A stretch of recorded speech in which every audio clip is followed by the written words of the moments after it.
back with Behind the Bikini, and we're in person live in Jordan's place in Arizona. So I figured this would be a good opportunity for us to do one of these with you guys live here, sort of, because you guys are watching, but we're live. But, yes. You know what I meant. So we are on episode 84 this week. Are you sure? Yes, I checked.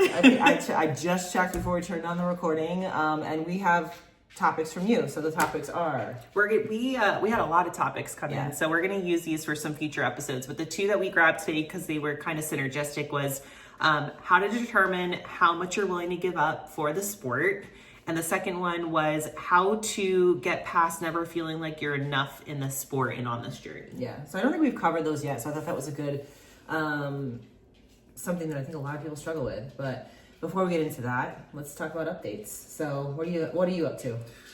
I don't know. I don't know. I'm here. I don't even know what we're doing. I really don't. What's today? Today is April 3rd. So my birthday is next Thursday, the 10th. And Charlotte is the 12th. Mm-hmm. So originally our plan was to do Charlotte. My body's just doing some weird things right now. Mm-hmm. I think from pulling back on training so much and feeding a lot after the Arnold, my body is trying to produce a cycle. So we don't really have a hold of it right now. Well, we do have a hold of it, but mentally I don't have a hold of it right now. And we're just going to be bringing a lot softer of a look. Yeah. And I am not comfortable with it. Yeah. So, we're trying to decide if we're doing Charlotte or not. I'm checking in with Jamie again tomorrow. They think I am. They, Drew and Jamie. So I don't know for sure yet. I'll let you guys know. But yeah, just like my lower abdominals, just I have the PMF pad on right now. Just doesn't feel right. It doesn't feel tight. It feels very bloated. And you know, as a woman, you want to be nice and tight on stage. And I always have a nice tight midsection. So we'll see. We'll see what happens. And then definitely doing Pittsburgh, and we'll kind of figure it out from there. So, well, if you are, throwing period symptoms and stuff like that, it could be over by the time the show gets here, Yeah. Usually I cycle around the 7th. So of course it would be next week, which would be peak week. Okay. So okay. We'll see. Yeah. I'm just, this is the tough part. This is a really tough part of the sport. Is, I love that like hard, full look that I brought to Arnold. Not saying that I know it's not the criteria. I totally know that. But now I don't know what my look is going to be, that they want. So it's like, what is the stage weight going to be, and how soft, and like what lines are going to be shown. So it's just going to be a completely different look and feeling of what I'm used to. And then a part of me says, get up there. And, if I'm completely soft, I'm completely soft. What's the feedback going to be? You're soft. Okay, cool. Tighten up. But mentally it's a battle. Yeah. So that was a quick little edit, but what's up? We're back. How did the dog away? Yes. Oliver wanted to be in the podcast. Yeah. But I feel that because like right now I'm actually supposed to get my period in the next like 2 to 3 days. So now right now I'm feeling that like feeling. Are you breathing on me? Yeah, no, sorry. No, sorry. it's good. Yeah, make it safe, right? I've been here for a couple of days. Maybe that'll spark it, make it go. But yeah, it does. It just makes you feel like you're a little off with everything, you know. And that for me, that just started this morning. Like I know it's about to hit. Like I'm on day 28, so it's going to be somewhere between now and the next couple of days. So I just know that. And it throws you off. Even when you look at yourself and you think you look good, it still doesn't feel right. Yeah. So it's uncomfortable, but it's a mental battle. Yeah. So, worst case scenario, it is what it is. You've already qualified for the Olympia, so you might as well just do the shows that you feel really good about, Yeah. At this point, it's about getting momentum for the Olympia. My goal is to get top 10 this year. So I'm wanting to show up my best to every single show, but a part of the sport is kind of showing up and getting that feedback, and kind of seeing what that look is going to be. So getting uncomfortable, and showing up uncomfortable. It's easier said than done for sure. And that's just a part of it. So, so we'll check in tomorrow. We'll go from there. And I'm just going to really have to lean into Jamie and Drew at this point. Yeah. Yeah. Because I don't see it yet. Yeah. Well, especially when you're in this time of life too, when your hormones go wonky, you can't see it. Yeah. So it's true. True. You can't, no matter how good you look, you're going to think you look like crap because that's how you feel, right. So sometimes that's not the same thing. Right. That's true. That's true. Yeah. But why don't we talk about why you're out here? Yeah, so I got reassessed. This was a really good trip for me because I haven't actually checked in with Jamie in person since December when I competed. And more so because I know I'm not going to be on stage again for over a year. So it's one of those things that's like, well, there's no point. I've seen Jamie a half dozen times. And there's why am I going to take time away from here to show weekend when it doesn't matter? You know what I mean? So the thing that she kept harping on was that my upper body was too big in comparison to my lower. Then once she saw me in person, the first thing she said was, "Oh, you're a whole lot better balanced than I thought you were." I was like, "Oh, okay, good, awesome." So I still need more lower body. I need more density in my glutes and legs. Always do, because again, if you're coming down, you gotta be able to fill that out, keep it full, and also not have the tie-ins too. So there's that. And it's one of those things. It's like the actual front pose for fit model makes you look skinnier through your legs. So the bikini front pose actually makes you look a little thicker through your quads and all that, versus the fit model that you sit back and it's thinner. So is that why? Because when you're sitting back and kind of extending that leg out? Yeah, it's the angle. Yeah. It's the angle. Which, speaking of angles, that's what we did when she saw me in person too, was changed my setup for my tripod and everything for my angles, because I was setting my camera at hip height and going up with the camera. Mm-hmm. She's like, you actually need to be a little bit higher and straight on. Yeah. So that's why it looked like I was imbalanced, when in reality it was just the setup of my phone and my tripod. So it makes all the difference. Mm-hmm. And everybody's like, we could say, most of the time we do say hip height, mm-hmm. but you're on the taller side, so you need to be a little bit higher. And everybody's so different. And that's where you have to kind of chase the look of your check-in mm-hmm. photos, making sure that like the way you perceive yourself, it looks similar, right. But we get so used to seeing the same check-in photos all the time, and then you're growing too, so it's kind of hard to find that balance. Mm-hmm. And it's a juxtaposition too, because I look at my photos and I think I look skinny, right? But then when I'm in everyday life, everybody's like, "Oh, you're so big and muscular," blah blah. I'm like, I don't see that, because I see my check-in photos. Like when I took my photos yesterday with her setup and everything, I was like, "Oh, this is the first time I actually look like I got muscle." I was like, "Oh, it makes such a big difference. Amazing." A little wonky. I want to say this. I feel like I'm like the bikini athlete that brought out back the black backdrop. Yeah. I think so. And I love seeing like all the girls that are doing the black backdrop now, because it really does make a difference to like really pop that physique out. Yeah. But it's just so cool, because I just did the how to do a check-in photo a couple days ago, and everybody's like, "Oh my gosh, like I need the light, I need the back," and it does. It makes all the difference. Like if you're investing in this sport, your check-in photos with your coach are huge, because 99% of the time that's the only way that we get to see you. That's right. Seeing each other in person is a luxury. Yep. And sometimes you just get into a habit, like anything else. I was in a habit of doing my photos the same way, so like I just want to keep it the same. Now I'm like, oh, I guess I got to change this. I think I've been sold. So which comes back to why I came out here too, because I was just in a habit of doing the same exercises. And I said that to Jamie a few weeks ago. I said, I just feel like I'm kind of in a rut with this. I haven't had my physique evaluated since last year. I said things have changed. The division I'm going into has changed. So I think I need to redo this. So that was what this whole trip was about, was to get in front of Drew, reassess my imbalances, which they've changed. So like last year, one of the things that was an issue was my core was really weak. Now it's not. Now it's strong. So that's good. That's awesome. But my adductors are super tight. They were last year too. I had more issues with more so my which are inner thighs, by the way. Yes, right. If you're not sure. So I had more issues with my IT band and my psoas and things like that last year, versus this year it's more my adductors. So that changes how you prep and prime, that changes how you train, that changes everything. So that's just where I'm tight currently. So he's restructuring my whole program. So now I'm not doing 3 glute days, I'm doing 2 leg days and a glute day. So I'm like, yay, I get to train legs. How about upper body? No upper body. Okay. But with that said, Jamie's not mad at me doing pole dancing anymore. So she's like, okay, I'm not. She's like, your upper body's not as overpowering as I thought it was. You're okay to do this, right? So she's like, yeah, I'm glad that I saw this in person. Now I'm not concerned about it. I was like, okay, cool. Because what we're seeing as far as the fit model division is concerned is they're still rewarding girls with muscle, with size. It's just the conditioning that they're pulling back on as far as what they don't want to see. They don't want to see those hamstring tines and all that.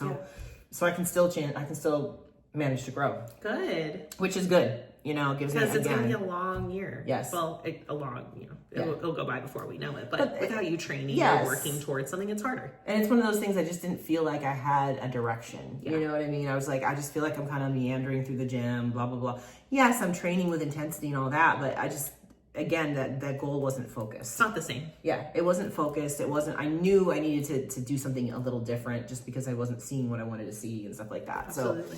So that was what the whole purpose of coming out here was for, which made me feel a lot better. Like, I feel like I have like direction now and purpose now. I'm like, okay, now I'm excited to get back and get back to work, which I wasn't feeling that before. So, I just felt like I was kind of, again, just trying to maintain more than anything else before. So now I feel like I can actually push.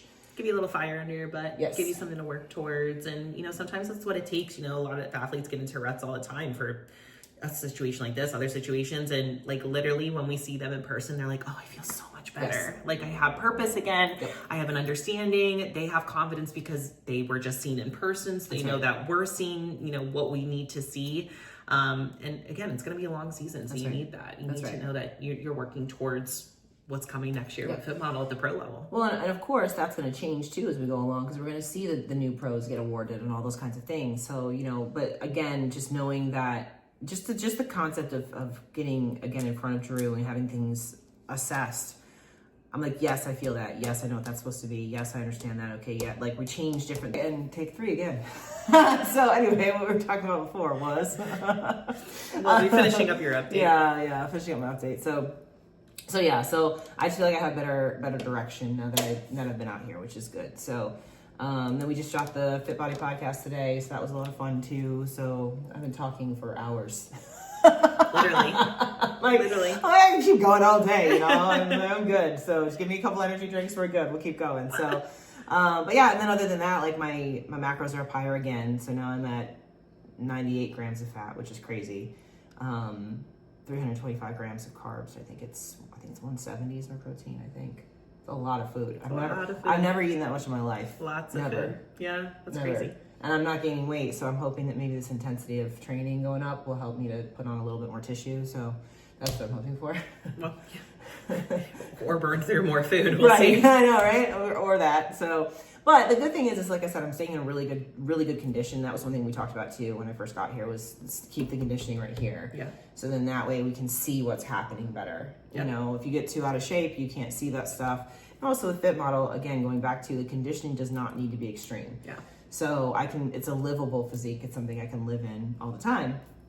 And then that way, again, it's going to give us a clearer picture of if I'm putting tissue on or if I'm not, those kinds of things. And then we'll be able to assess it and adjust it even better. That is the cool part, was when you start prep next, it's going to be like you're kind of already there. I'm already there. Like I can get on stage in a matter of like 4 weeks. You know what I mean? It's not with even... how much your body's responding right now, I don't see you having an issue of getting too crazy. So I'm doing 0 cardio, literally on 5K for my steps. That's it. So I do 5K by like 10 a.m. I know. And James constantly like, make sure you keep your steps down. I'm like, okay. Yeah. Hey, I'm trying. So just gonna sit. That's what I'm supposed to do. I mean, I did that yesterday. Yeah. In here, I was on the phone all day long, so doing client check-ins and stuff. So I did get up and go down and do some steps, just like at the end of the night, just to get my steps in. But you know what the funny part of Sean staying here is like we are complete opposites of our schedule. Yes. So like I'm up at like 6:30, like blah blah blah. She gets up at like 6:37, 8, and then she is up late, and like I'm in bed by like 8:30. I kind of adjusted my schedule a little bit, being a little earlier because I had to get up for the assessment and get up for the podcast. Yeah. But typically, no, that's not when I'm getting up. I'm usually getting up much later than that. So we're like literally on complete opposite schedules, but it works. You're welcome back anytime. You're easy. Well, it made me laugh because I was talking to Dan on the phone yesterday. And I'm like, I'm in the guest bedroom. You're here. Yeah. Drew's in there. We're all working in our own little separate spaces. We're hustling. Yeah. I mean, there's not like, people think it's easy when you work from home. It's actually, I mean, it's a blessing, don't get me wrong, but you're still working. Like, it's a challenge. Yeah, you're still working. You have to keep yourself very disciplined because it's easy to get distracted and go do something else or whatever, so. Well, I'm also working with an intimacy coach right now, and we're, kind of talking about, how to kind of shut down work and then transfer into personal time. And it's hard when you work from home because usually, you leave your office and you walk in home and this is your safe space and your peace. But when you work in that space, it can also be your chaos. So, we're talking about like some different things of like, what do you call it? Buffer time. So like getting out of the apartment, going for like a walk or somewhere else to like buffer for 30, 60 minutes when you're coming back, just like work's done, and kind of erase that. But it's hard. It definitely has its challenges. It absolutely does. It's like, because it's really hard when you're there to turn it off. Yeah. It's like when it's time to turn it off, Yeah. It's difficult. It's very difficult. Trust me. I mean, my husband and I worked together our whole marriage. So Same. yeah, it's difficult. So, but you have to figure out ways to get around it. You have to figure out ways to shut everybody out and just be there, Easier said than done. As we're like, okay, I have to turn my phone on, do not disturb, all that. The people, we're people pleasers. Yeah. Oh, and my hair's different. I was gonna say, we didn't talk about that. I was like, I was just looking at myself in the camera, and I was like, oh yeah, and my hair. So this is the first step in going back blonde. So some of you guys, you've probably seen me say that already on my social media that I'm going back to blonde. But in order to take black out, it's a process. So I went on, was it Monday? I think it was Monday. Was it Monday or Tuesday? You came out on Tuesday. So yes, it was Monday. So I went on a Monday. I was there all day long. And they bleached my hair twice, did a bleach wash twice. And she's like, yeah, this is as far as it can go today, kind of thing. So I like it. I do too. And she said, you got two options. We can either go, she did dye it too. She's like, you can go red, or we can go with a light brown. And I was like, I don't really want to do a light brown. That sounds kind of like meh. Yeah. So I was like, I just want the color in between to be livable. Yeah. So I have to keep this for the next 4 to 6 weeks. I actually been this red before, and I really like it, except it's extremely high maintenance. I have not washed it yet. So when I wash it, it'll probably lose quite a bit of the color. So that's the hard part about red, is it never stays that vibrant. Yeah, you got to keep up with it. And then you end up having red dye all over everything. So there's that. I used to have pillowcases that were just dyed red from my hair. So that was wow, fun. that is high maintenance. Yeah. Wow, so, that's crazy. But they just put the color over top just so that I had something to live in till I was able. So I got baby it, moisturize it, all that kind of stuff, condition. So it gets to a point where and she said that she's like, your hair is just tired, it doesn't want to lift anymore. I'm like, oh, I understand, I get it. I don't want to lift anymore when I'm tired either. So that's funny. But yeah, so so far so good. I didn't lose any of my hair. She did a conditioning treatment on it, so we're good. Did a little trim, so all that's good. Again, depending on how well this holds up, we'll see how well I can handle like faded red, because I might just go right back in 4 weeks, or I might wait till 6. We'll see. Yeah, we'll see. You have to kind of see how it responds. Yeah. But it'll be cool to see like the process of like red, and then what's the next color you're gonna be. Well, hopefully, I'm crossing my fingers the next time around she'll get me to blonde, because she said I lifted a lot better than she thought I was going to. Good. So she thought like this. She got it to a level 5. She thought I was going to get to a level 3. So yeah, I was like, okay, cool. We're in a good place. Yeah, I remember when I went blonde, it took me like 4 or 5 sessions. Yeah. But it's hard. It's really hard. It's really expensive. So if you go on that journey, hang on tight and bring your wallet. Okay. Yep. And make sure you take care of yourself and your hair in between. Like just because that's the hardest part, is just keeping your hair healthy through the whole thing. So, absolutely. Yeah, but yeah, it's been fun. And actually, like I said, I really do like this color. I think it looks good with my skin tone and stuff. It does. It's just hard to keep it really red. That's all. Yeah. Well, we'll see how you look in 4 weeks. I know. I'm excited for you. This would not be a good color on stage either. It'd be too.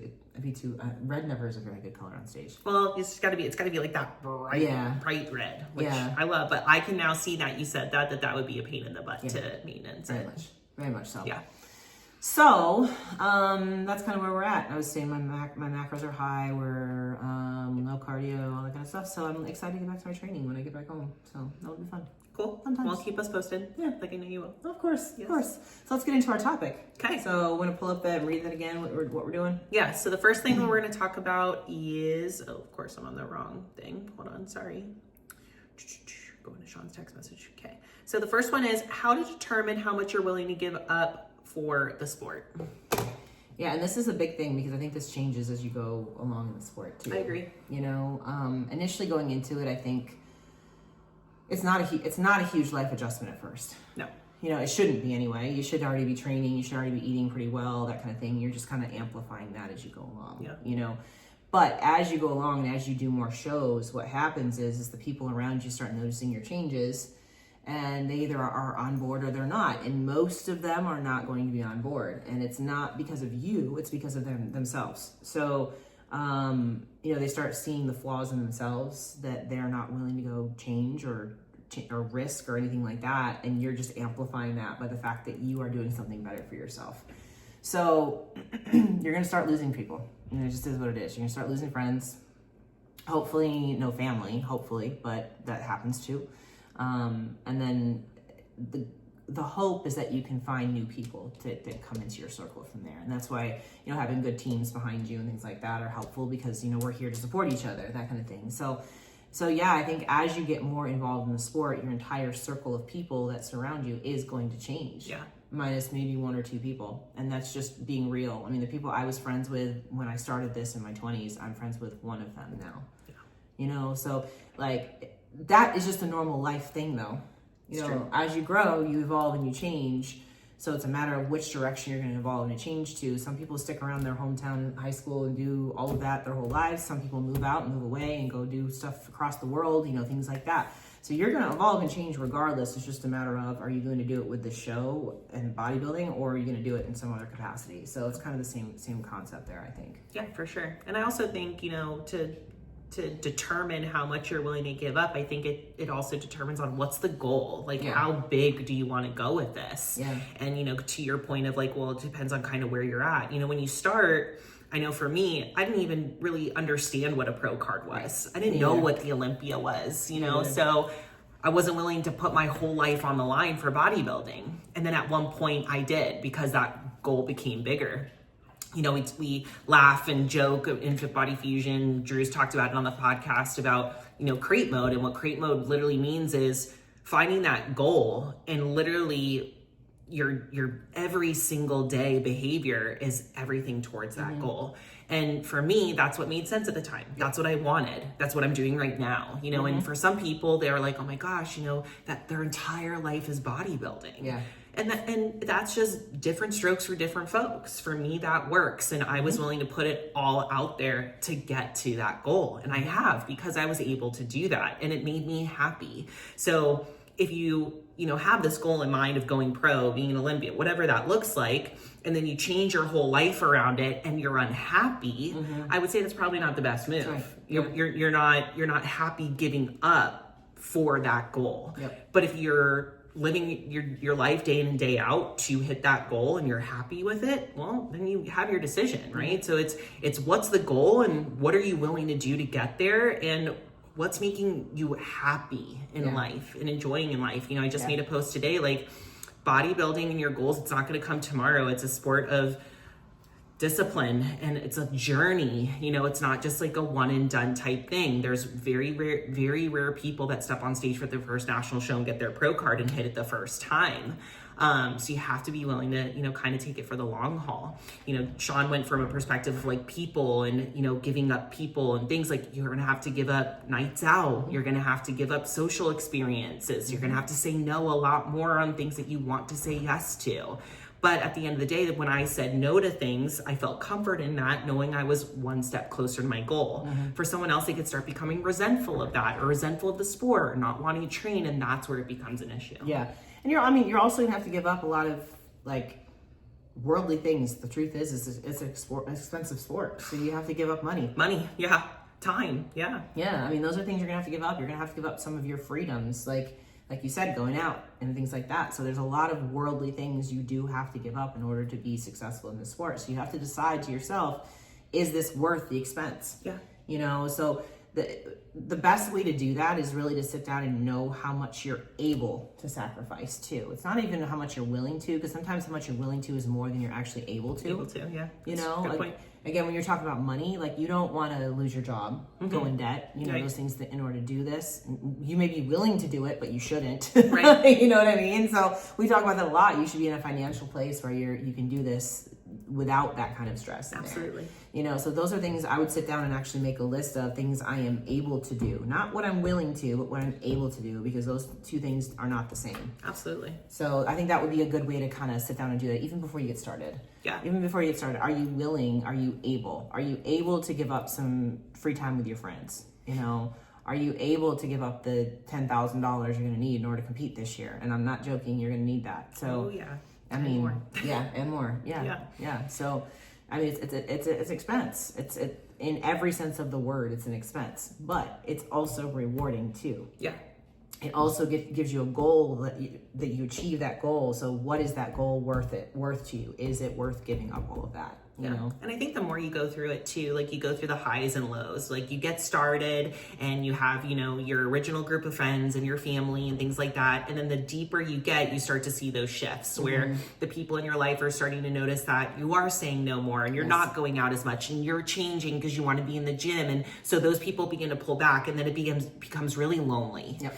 But then you start getting to the peak of it again because you're starting to meet bodybuilding people and then meeting people at the gym and meeting people backstage, and you create more of this community for yourself of people who understand, and then you feel like you're on that high again. And then I'll just be honest with you, the more success you have in the sport, then those people are going to start feeling a certain way, and then you start to find your people that are kind of going at the same pace as you and supporting you unconditionally. And so you have these highs and lows in this sport all the time, and that's why I always say this saying, circle smaller. So not even small. I used to say circle smaller. Like find your people, find the ones that support you, find the ones that understand you. And at the end of the day too, like that's not anyone else's responsibility to accept you or understand it. It's your responsibility to communicate what's important to you and lay those boundaries and find what you want internally. And the people that truly love you, we say it all the time on this podcast, will support you at the end of the day. It might take them some time to understand it. It might take them some time to accept it,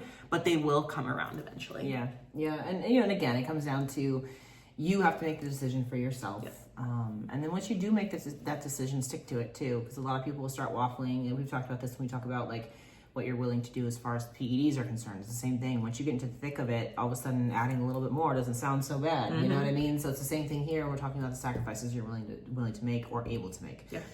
Don't go to the willing side, go to the able. This is what I'm able to sacrifice, right? Yeah. Cool. What was the other question? Second one was how to get past never feeling like you're good enough for the sport and on the journey. This is just in general in life, I think. I think a lot of people will have that mental battle with everything that they do. I mean, imposter syndrome's a real thing, and I think it kind of feeds into that. And again, the post that I made today was talking about how I see so many athletes that, you know, attempt this sport or attempt anything in life, and they're kind of on that journey for a little bit of time, and they're just not quite seeing that progress they want yet. And what does everybody do? Stop. You know, diet culture, this is the heart of diet culture. You know, people start a diet, they diet for a week, they don't see the 10 pounds of weight that they want gone yesterday, and then they stop. And we are in this instant gratification type climate of our world right now. And bodybuilding is never going to be that. Like, you have to be in it for the long haul. And I think too, you know, Sean came out here because she kind of, speaking for you, lacked a little bit of confidence in her plan. And she needed that support. She needed that structure. Now that you're out here, you're going to go home and you're going to feel confident that you know what you're working towards. And I think that's really important with athletes, that if you ever find that you're kind of questioning that, talk to your coach about that. Hey, I'm feeling lost right now. I'm not feeling secure in the plan. Are we growing? Are we progressing? And get that feedback from them. And I will say too, like, there's been clients that come from me from different coaches, and they felt like they did express that to the coach, and the coach kind of, you know, just swept it off to the side or didn't really acknowledge. If you feel like in your gut that something's off or you're not getting those answers, then chase that. Like, you need those answers, and that's what's going to help you feel confident in solidifying the journey and where you're at. But what does Sean always say? You're going to get the work out from what you put in. What is? So it's don't be upset about the results you didn't get from the work you didn't put in. So whatever you put into it, you're gonna get out of it. I mean, that's it right there. Who cares if it takes you 5 years? Who cares if it takes you 6 months? But put the work in to know that you're working to that goal. And don't cut yourself short. You know, like at the end of the day, like every person that you meet in this sport is not sure of what they're doing. They've got some sort of insecurity there. They've got some sort of, I'm not sure if this is the correct thing. But the difference between those that win and those that don't, the ones that win just keep pushing through anyway.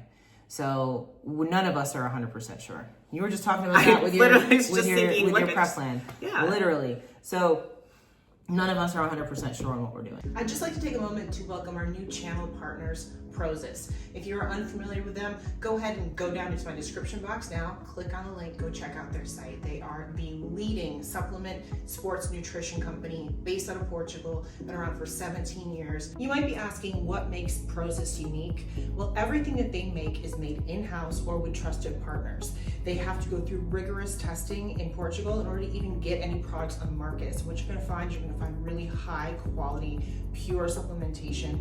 And one of the biggest things for me is I have some GI issues. So being able to eat some of these more healthy protein treats and things like that and not have any gut issues, worth its weight in gold. Go check them out. Click on the link in my description box below. Use the code Cuties10 to get all of your discounts and even some special surprises. They're always putting out some amazing promotions. Let them know that I sent you and let me know what you think. Thanks again for watching and thank you for supporting our channel. Now, go optimize your own athletic abilities and check out Prozis.com. Take 3. This is the Take 4. My freaking phone, I swear to God. So none of us are 100% sure. This freaking phone isn't 100% sure it wants to record this for me today. But yeah, so when it comes down to it, just realize that you're not alone thinking that you're not enough, because we all go through that at some point or another.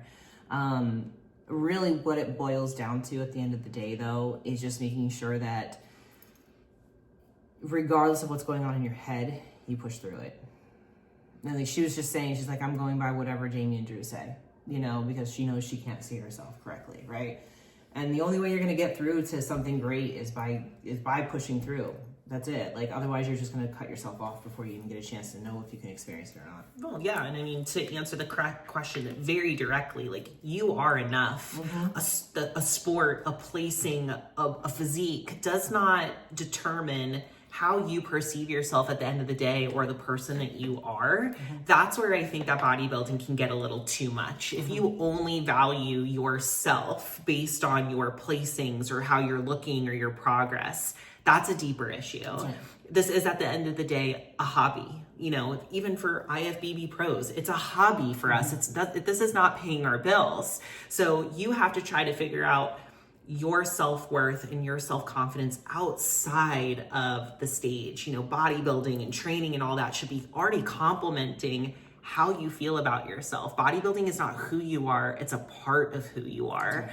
So really delving into the other facets of your life, especially in improvement season, is so important so that you don't feel like it's all consuming and all about bodybuilding all the time. And I think that's how we get kind of wrapped up in those thoughts of, how do I look? And trust me, I've been there. I'm there some days more than now, Mm-hmm. So it's really important to kind of take a step back when you're feeling that way and ask yourself, like, why am I so focused on this? Yeah. And why am I determining my worth or value of myself based on my bodybuilding goals? Mm-hmm. When you really sit down and think about that, it's really kind of silly, right? For most of you listening, you're a wife, you're a mother, you have an occupation. I'm sure you help people. I'm sure you have friends. Like, those are all the things that make you who you are, and bodybuilding is just a part of that. Right. And I think also, like you just touched on this too, it's not always about your placing and things like that too. Like, you have to determine what your why is. I mean, we say that all the time because the bottom line is you're not going to win every show. You're going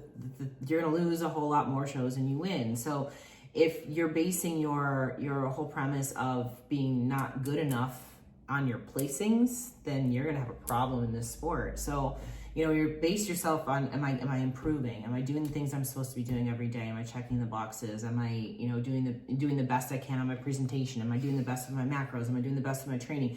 Those are the things that you should look at yourself and say, yes, I'm enough. Yes, I'm doing enough. I say this all the time, there's only so much you can do with what you were born with. Like, I talk about my genetics, like, I don't have the genetics to be a top bikini Olympian. I don't, and so I can't hold that against myself when it comes to, am I enough? I mean, I'm enough for me, mm-hmm. I just don't fit into that criteria box. And that's okay. Yeah. That's okay. I still love the sport. I mean, clearly I'm surrounding myself in it every single day. So I fly to different states to get my frickin' physique evaluated. So it's like, you can still find value in it, and you can still find success in it. You can still find fulfillment in it.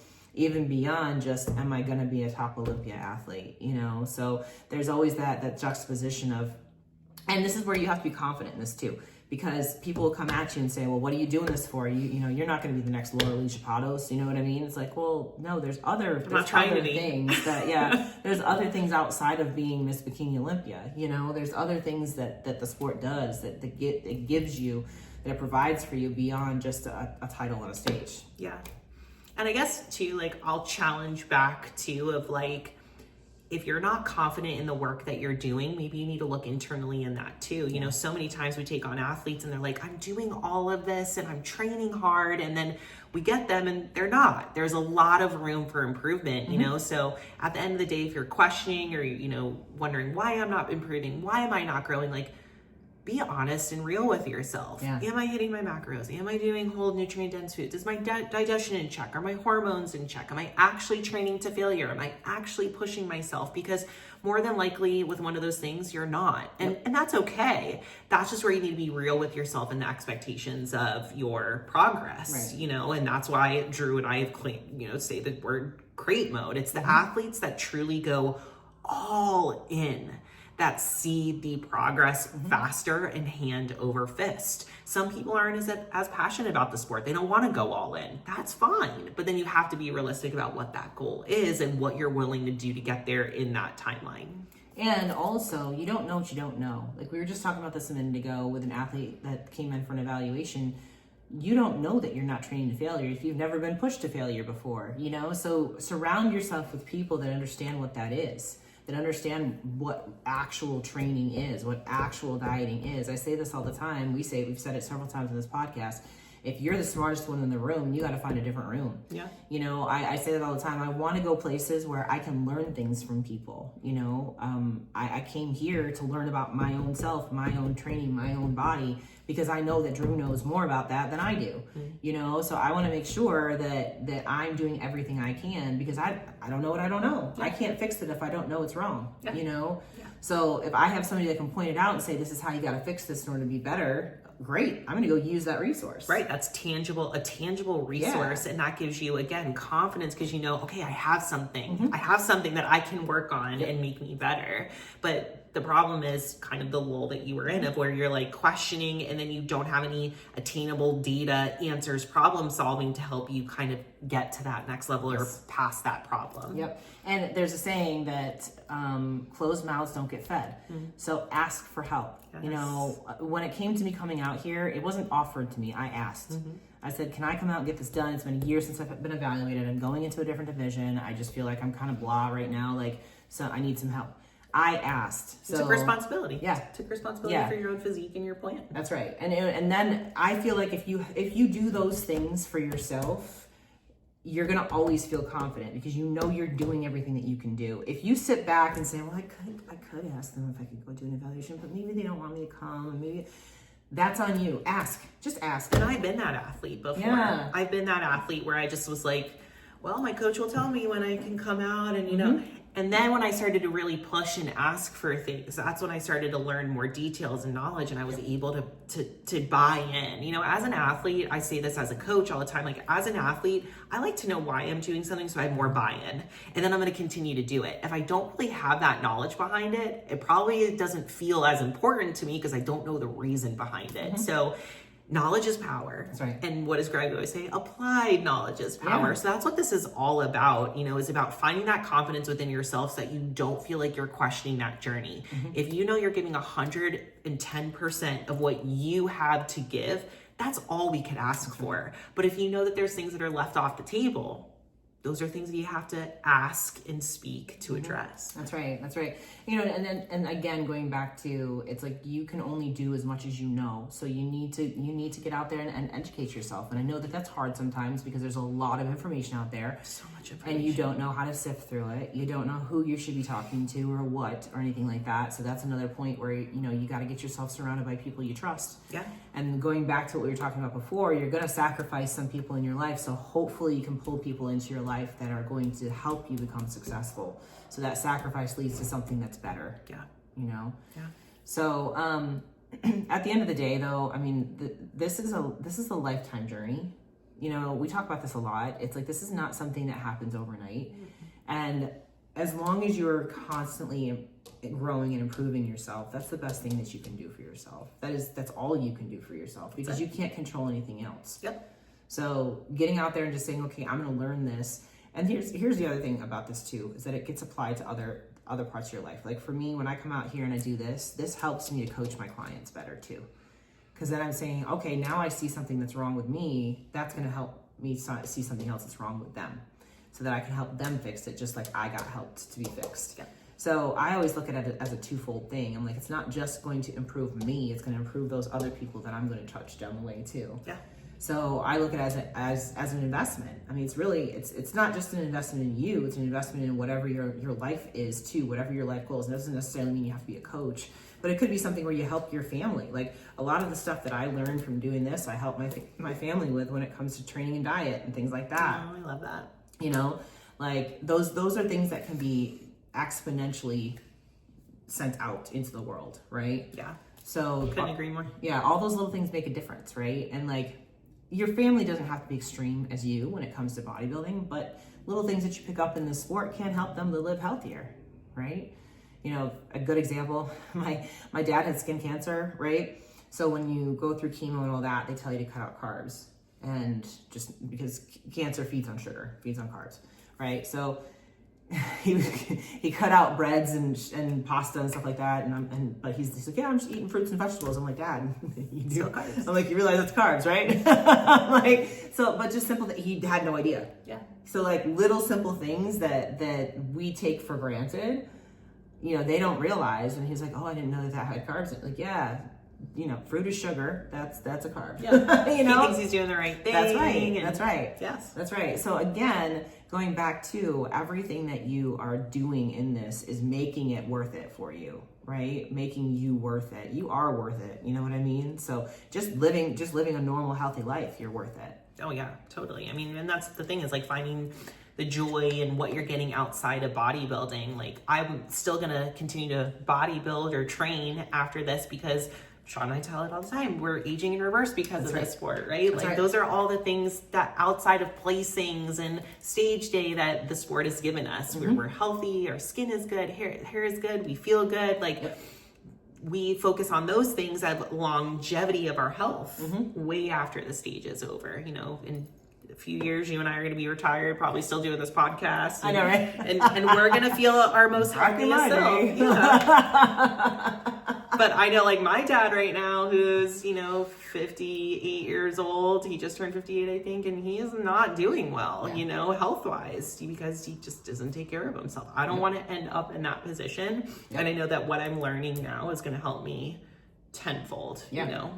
You only have one body. You got to take care of it. Absolutely. I mean, it's the most precious thing you have. You can lose money, you can lose houses, you can lose cars. You can't lose your body. That's it. I'm like, then you're done. I was gonna say then when you're not here anymore. Then you're screwed. Yeah. it's over. Yes. Don't lose your body. Don't do that. And I'm not saying that you have to stay in bodybuilder shape your whole life or anything like that. I always have to laugh because, you know, sometimes they put up those memes like making fun of Arnold Schwarzenegger because he's in his 70s now, you know, and how he looks. And they'll put the two pictures next to each other and say how, you know, it's not worth it because everybody that look like this is going to eventually look like this. I'm like, I don't know about you, but for a 70-some-odd-year-old man, he still looks pretty damn good. And he's really healthy. Yeah. So I don't know what you're talking about. He looks pretty fucking good to me. I'm like, I'm just saying, if your body's functioning, he still trains every single day. I'm like, this stuff helps you all the way through your entire life. You know, it's not something that you just, like, it's not just vanity driven. It's health driven, you know, like vanity's good. Don't get me wrong. We want to look pretty. Like that's part of it.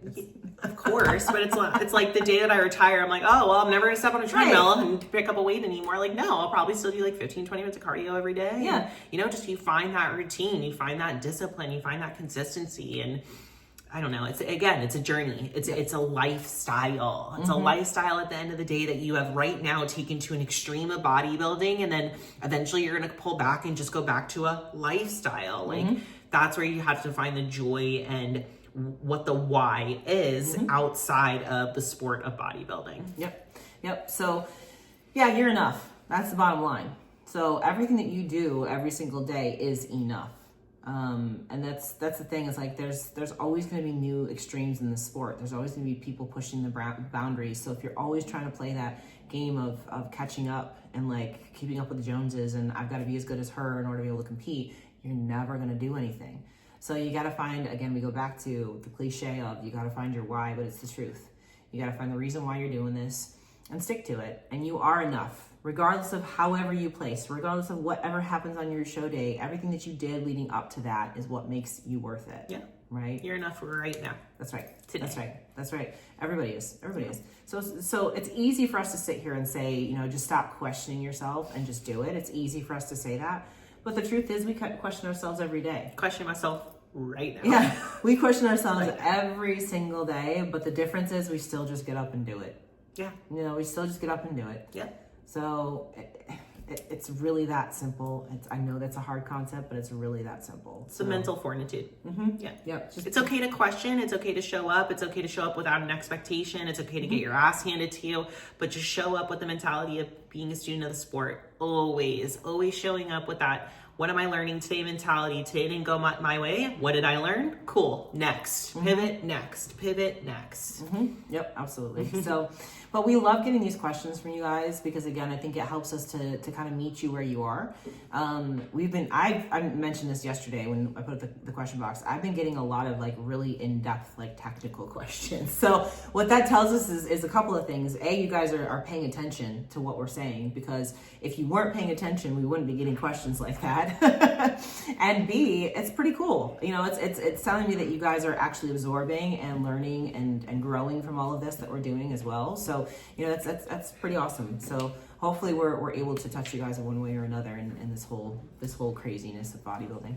Yeah, I mean, this podcast is on the platform of educating and inspiring, and you know, the questions that we keep getting in are very much geared toward that and what they want to hear. So it's cool. You know, we're at the point in the podcast where we've been doing this a long time now. We need to hear from you guys what you need to hear more of and what you want to be educated on. And I have a lot of good ones from yesterday, so we're gonna save those and definitely touch on those in the upcoming weeks. But you know, this podcast is meant for you guys. It is meant to reach to you and make sure that we're doing our part of sharing whatever knowledge we have, you know, from our experiences. So anyway.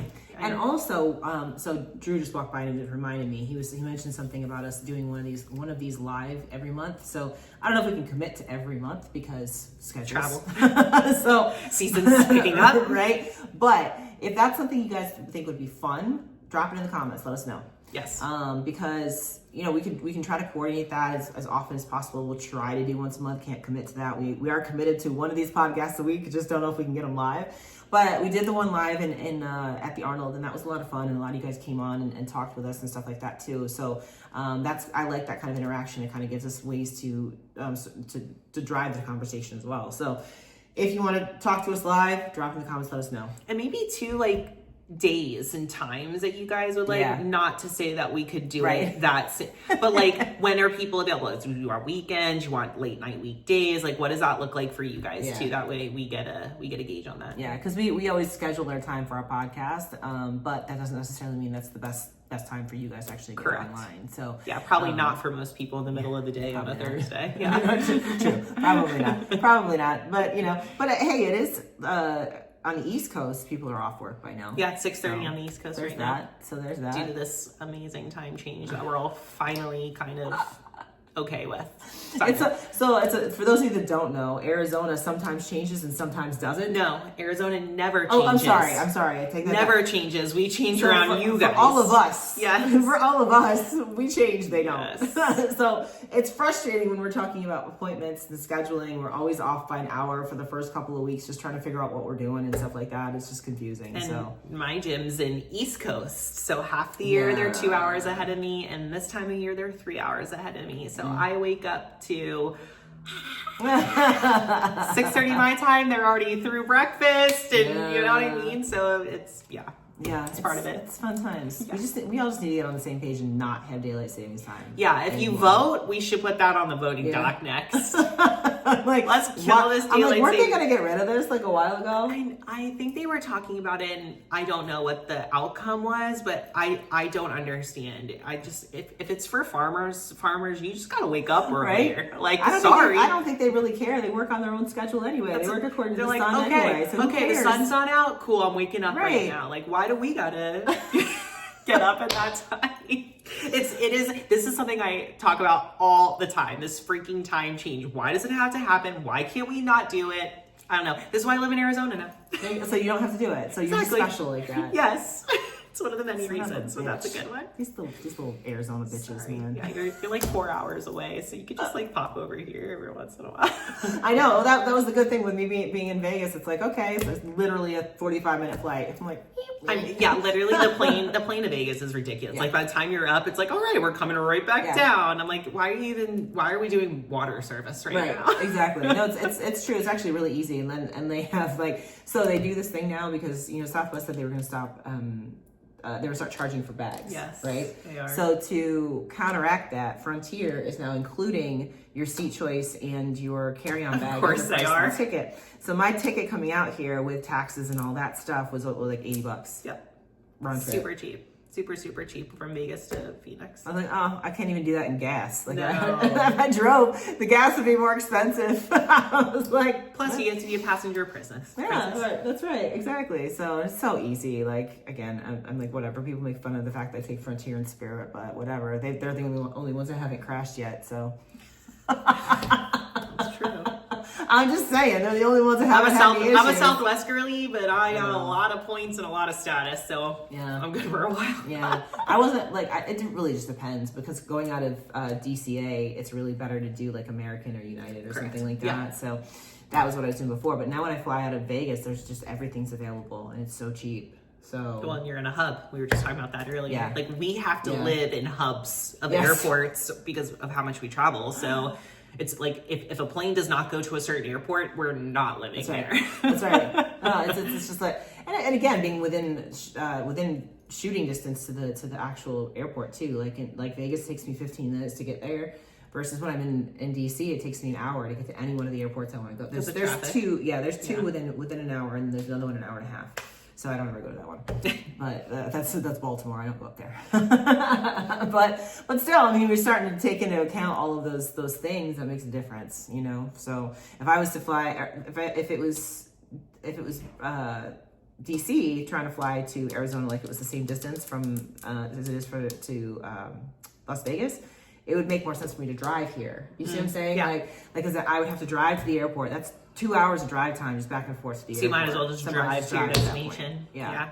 So that's what I'm saying. That was a roundabout way of saying that. We got you. We're on the And on that note, I have no idea how long this podcast is right now because we had to restart my phone like 3-4 times. No big deal because apparently I have too much storage or not enough storage and too much shit on my phone. So that said, I think we're close to our normal time.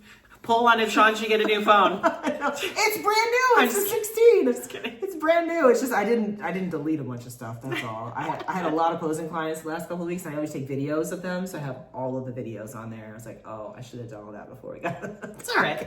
It's all right. Just taking. That's all right. I'll go through on my 45-minute flight back to Vegas. I'll go through your phone. All of the stories. That is the best time to go through your phone is when you're on a plane. Yeah, that's what I'm gonna do. That's how I'm gonna use my time. So you don't even need Wi-Fi for that. Absolutely not. It's perfect. Yeah.